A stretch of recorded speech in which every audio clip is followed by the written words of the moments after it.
আপনাদের একটা সুন্দর একটা জিনিস শেখাবো। আসলে আমরা অনেক সময় ফেসবুকে গ্রুপ আসলে অনেক পাবলিক গ্রুপ করি, কিন্তু সেই গ্রুপটা পরে আর কন্টিনিউ আমরা করতে চাই না। কিন্তু আসলে গ্রুপটা কিভাবে যে ডিলিট করতে হয় আসলে সেটা আমরা ভুলে যাই। তো আজকে আপনাদের সেটাই শেখাবো। আসলে সর্বপ্রথম আপনারা যে ফেসবুকের অফিসিয়াল অ্যাপ আছে সেটাতে ক্লিক করবেন। তো ক্লিক করার পর যে অফিসিয়াল অ্যাপের যে থ্রি ডট আছে, থ্রি ডট লাইন, সেখানে আপনারা ক্লিক করবেন। করার পর আপনারা একটু নিচের দিকে স্ক্রল ডাউন করলে দেখতে পাবেন যে এখানে গ্রুপ বলে একটা অপশন আছে। তো গ্রুপে ক্লিক করলেন। তো গ্রুপে ক্লিক করার পর আপনারা দেখতে পাবেন যে এখানে অনেকগুলো যে গ্রুপ, সেই গ্রুপগুলো আসলে এখানে আছে।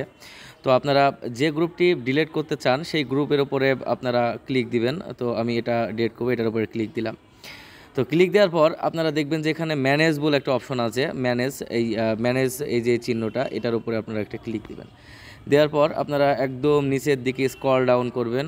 নিচের দিকে স্ক্রল ডাউন করলে দেখতে পাবেন যে একদম নিচে শেয়ার গ্রুপ, পজ গ্রুপ এবং ডিলেট গ্রুপ। এই ডিলেট গ্রুপে এখান থেকে আপনারা ডিলেট করে দিতে পারবেন।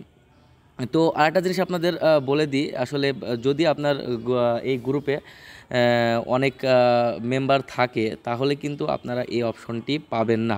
তো ম্যানেজে ক্লিক করার পর আপনারা নিচের দিকে স্ক্রল ডাউন করলে সেখানে আপনারা দেখতে পাবেন যে ডিলেট গ্রুপের কাছে দেখতে পাবেন যে এখানে আপনার লিভ গ্রুপ দেখাচ্ছে। তো আপনি যদি অ্যাডমিন হয়ে থাকেন, যদি আপনি লিভ নিয়ে নেন, তাহলে কিন্তু আপনি আর কখনোই ওই গ্রুপটা প্রবেশও করতে পারবেন না এবং আর ডিলিটও করতে পারবেন না। তো আপনার কাজটা হবে তখন যে এই গ্রুপের ভিতরে যে আপনার যে পিপলে ক্লিক করবেন। ক্লিক করার পর আপনার যতগুলো আপনার যে লোকজন আছে তাদেরকে আপনারা লিভ দিয়ে দিবেন গ্রুপ থেকে, হ্যাঁ, ব্যান করে দিবেন। তো ব্যান করে দেওয়ার পর যখন শুধু আপনিই থাকবেন, তখন অ্যাডমিন থাকবেন, তখন দেখবেন যে এই নিচের দিকে স্ক্রল ডাউন করলে এই ডিলিট গ্রুপটা চলে আসবে। তখন আপনারা এটার উপরে এটা ক্লিক দিবেন। দেওয়ার পর ক্লিক দিলে আপনারা দেখবেন যে এই যে গ্রুপটা একদম ভ্যানিশ হয়ে গেছে। তো ধন্যবাদ। ভালো লাগলে অবশ্যই এটা লাইক দিবেন, শেয়ার করবেন। ধন্যবাদ।